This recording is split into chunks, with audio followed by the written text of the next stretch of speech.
नमस्कार। आपका अखबार के संग में आपका स्वागत है। मैं हूं प्रदीप सिंह। आपने भी ये खबर पढ़ी होगी कि अमेरिका के भारत में राजदूत सर्जियो गोर पिछले हफ्ते जम्मू कश्मीर गए थे। वहां उनकी मुलाकात मुख्यमंत्री उमर अब्दुल्ला से हुई। अब किसी देश का राजदूत भारत में किसी प्रदेश में जाए, किसी मुख्यमंत्री से मिले, ये कोई अनहोनी बात नहीं है और असामान्य बात भी नहीं। सर्जियो गोर ही और कई राज्यों के मुख्यमंत्रियों से मिल चुके हैं, जिसमें तेलंगाना के मुख्यमंत्री भी हैं।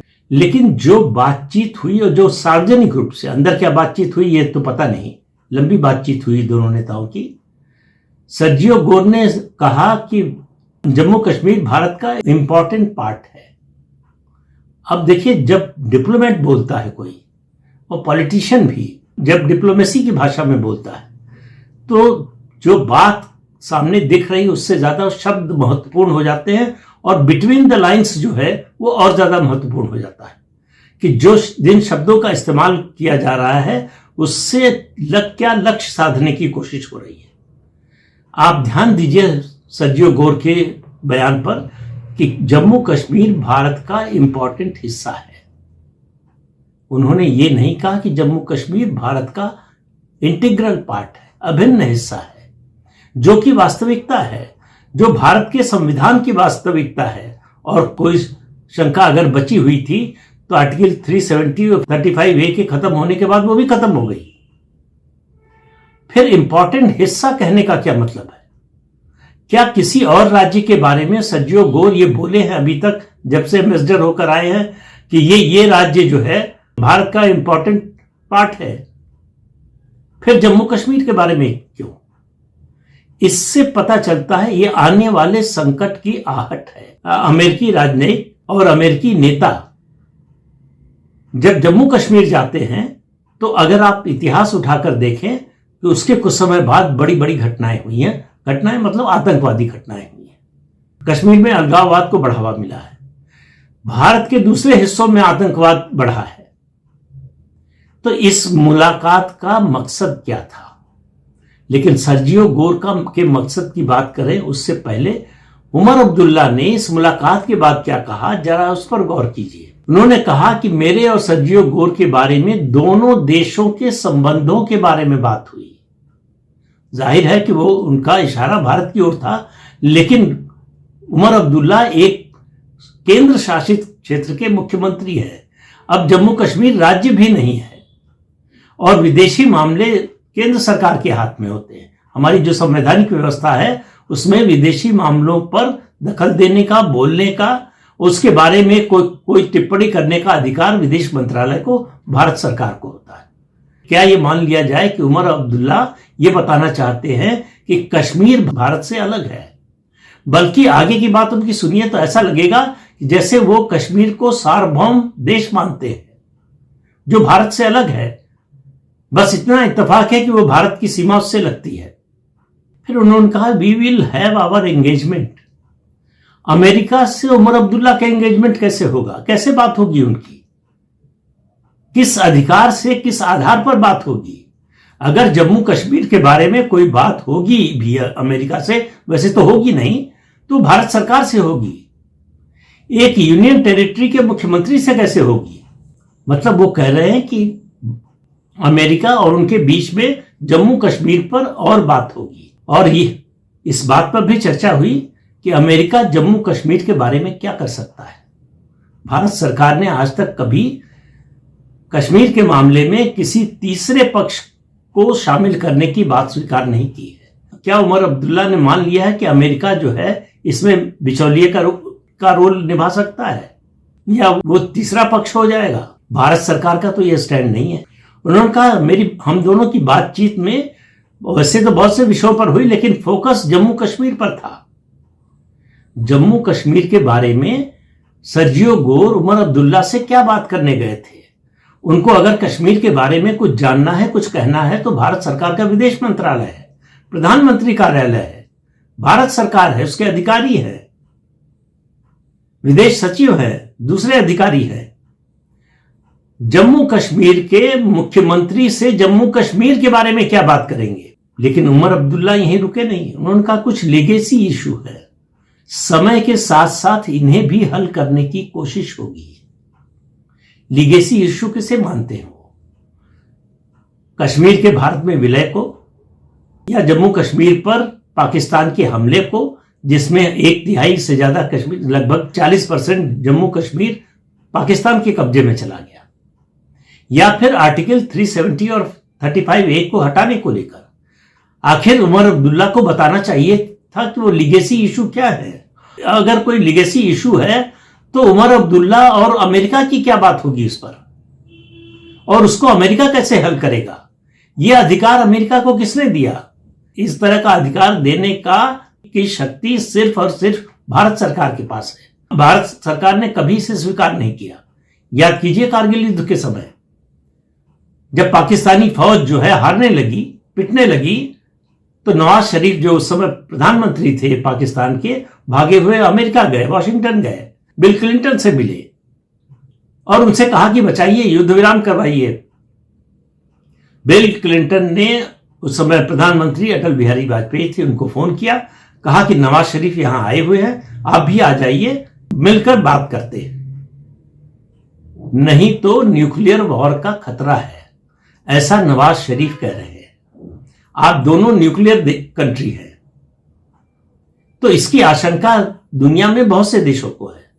अटल जी का सीधा जवाब था, नवाज शरीफ को कह दीजिए कि न्यूक्लियर वॉर की अगर धमकी दे रहे हैं तो मैंने आज और अभी से मान लिया कि भारत का एक राज्य खत्म हो गया। मतलब उनका था न्यूक्लियर हमले में पाकिस्तान अगर पहले परमाणु हमला करता है। लेकिन नवाज शरीफ को यह भी बता दीजिए कि उसके बाद जो होगा, उसके बाद पाकिस्तान नाम का देश दुनिया के नक्शे पर नहीं होगा। और उन्होंने अमेरिका जाने से मना कर दिया।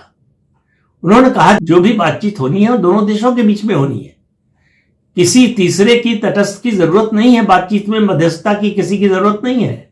ये सब कुछ जानते हैं उमर अब्दुल्ला। उसके बाद अगर इस तरह की बात बोल रहे हैं तो उनकी नीयत में खोट है, उनके मन में बेचैनी है, हताशा है कि चुनाव जीत गए, मुख्यमंत्री बन गए, लेकिन जम्मू कश्मीर यूनियन टेरिटरी बन गया है, पूर्ण राज्य नहीं है।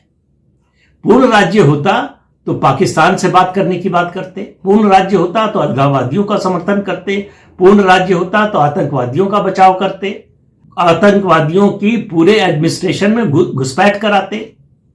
वो जो सीमा से घुसपैठ हो रही है उससे ज्यादा खतरनाक है जो जम्मू कश्मीर सरकार में, प्रशासन में पाकिस्तानी समर्थक, ISI समर्थक, आतंकवादियों के समर्थक घुसे हुए हैं, जिनको हजारों की संख्या में 5 अगस्त 2019 के बाद से निकाला गया है और अभी भी सिलसिला चल रहा है।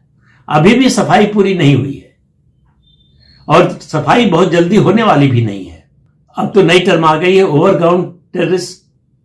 तो ये ओवरग्राउंड टेररिस्ट जैसी कोई चीज है नहीं। दरअसल घाटी का मुसलमान 99.9% पाकिस्तान के साथ है और भारत के विरोध में है, आतंकवादियों के साथ है, भारतीय सेना के विरोध में है। इस गलतफहमी को जब तक भारत सरकार दूर नहीं कर लेगी, कश्मीर में कोई स्थायी शांति या भारत के बारे में घाटी के मुसलमानों की राय नहीं बदलने वाली। उमर अब्दुल्ला और बोले, उन्होंने कहा कि हम इस संवाद को आगे बढ़ाएंगे, जैसे दो सार्वभौम देशों के बीच, राष्ट्राध्यक्षों के बीच बातचीत हो रही हो कि हमारी कुछ बातचीत हुई है, लेकिन दोनों देशों के संबंध सुधारने के लिए, बढ़ाने के लिए हम आगे भी बात करेंगे। तो उमर अब्दुल्ला जम्मू कश्मीर नाम की यूनियन टेरिटरी के मुख्यमंत्री की तरह नहीं बोल रहे थे, वो एक सार्वभौम देश के राष्ट्राध्यक्ष की तरह बोल रहे थे। और फिर जो है असली धमाका उन्होंने किया। उन्होंने कहा इस मुद्दे पर सर्जियो गोर की वॉशिंगटन में बात होगी, यानी अमेरिकी एडमिनिस्ट्रेशन सरकार से बात होगी, और मेरी दिल्ली में भारत सरकार से बात होगी। अगर अब तक कोई कंफ्यूजन था आपके मन में तो वो निकाल दीजिए।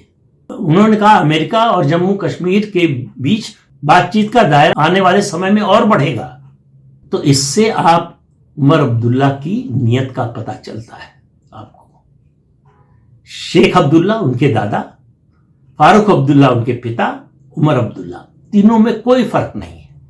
तीनों भारत विरोधी, तीनों पाकिस्तान समर्थक, तीनों भारत के हितों के खिलाफ काम करने वाले।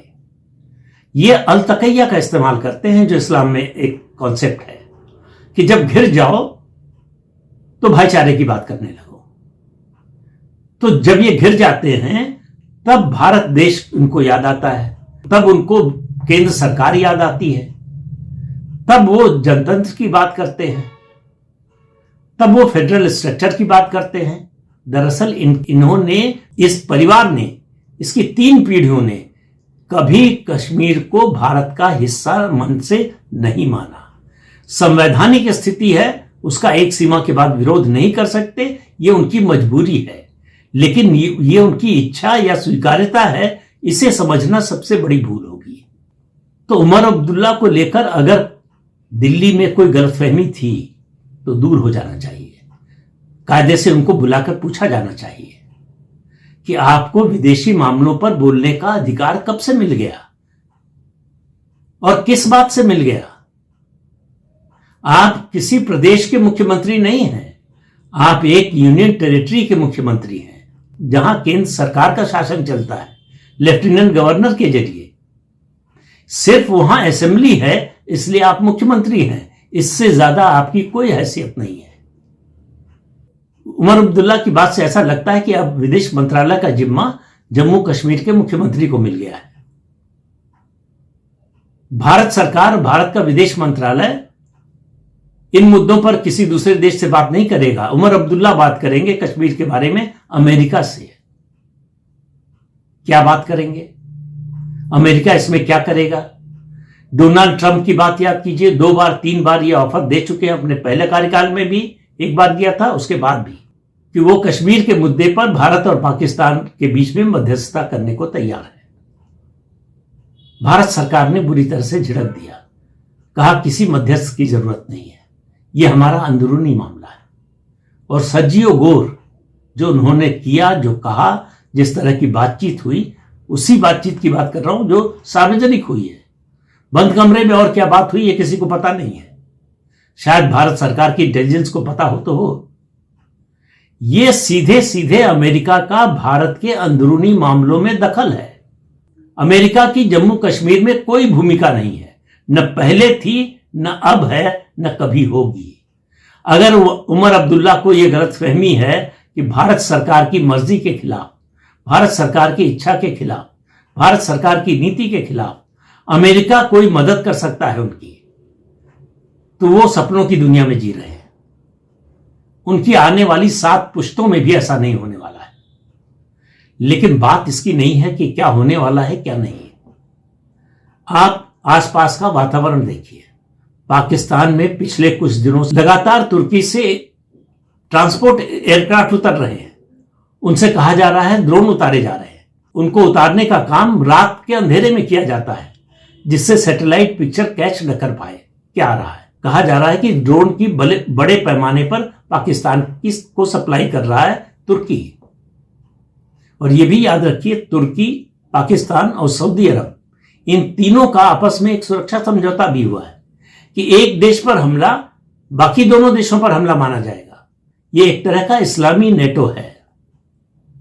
यूरोपियन नेटो सुना था, वो है भी, वो अलग बात है कि डिफंक्ट हो चुका है। अब ये इस्लामी नेटो बनाने की कोशिश हो रही है। पाकिस्तान बड़े पैमाने पर हथियारों की खरीद कर रहा है, चीन से, तुर्की से, और इस बात की संभावना से, आशंका से बिल्कुल इनकार नहीं कर सकते कि वो भारत के साथ एक बार फिर युद्ध लड़ना चाहता है। अगर युद्ध नहीं लड़ना चाहता तो युद्ध जैसी परिस्थिति पैदा करना चाहता है। ऐसे माहौल में उमर अब्दुल्ला ये कह रहे हैं कि अमेरिका और जम्मू कश्मीर के बीच में बात होगी। वो शायद दिन में भी सपना देखने लगे हैं। जम्मू कश्मीर आजाद नहीं हुआ है, स्वतंत्र देश नहीं बना है। इस देश की विदेश नीति भारत सरकार तय करेगी, उमर अब्दुल्ला या उनके पिता फारूक अब्दुल्ला नहीं करेंगे। ये घटनाक्रम बहुत बड़े खतरे का संकेत है, इसको ऐसे ही नजरअंदाज नहीं करना चाहिए। इसका मतलब उमर अब्दुल्ला को मालूम है कि पाकिस्तान क्या तैयारी कर रहा है। अब उमर अब्दुल्ला को यह भी पता चल गया है कि अमेरिका पाकिस्तान की क्या मदद करने वाला है। भारत के खिलाफ क्या करने वाला है? अमेरिका भारत का दुश्मन नहीं है, लेकिन दोस्त नहीं है, यह पूरी तरह से समझ लेना चाहिए। वो हर उस मौके का फायदा उठाएगा जहां भारत के लिए परेशानी हो, जहां भारत को सैन्य रूप से कमजोर किया जा सके, जहां भारत की अर्थव्यवस्था की रफ्तार को रोका जा सके। ऐसे देश के राजदूत से उमर अब्दुल्ला जो बात करते हैं और पड़ोस में जो कुछ हो रहा है उसको नजरअंदाज करते हुए, पाकिस्तान जब भी अंदरूनी रूप से खतरे में पड़ता है, संकट में आता है, तब तब वो भारत पर हमला करता है। ध्यान भटकाने के लिए उसके पास एक ही विकल्प है, भारत के खिलाफ मोर्चा खोल दो। और पाकिस्तान भारत के खिलाफ मोर्चा खोल देगा तो उसमें हमारी फौजें जो है, हमारी सेनाएं पूरी तरह से सक्षम है निपटने के लिए।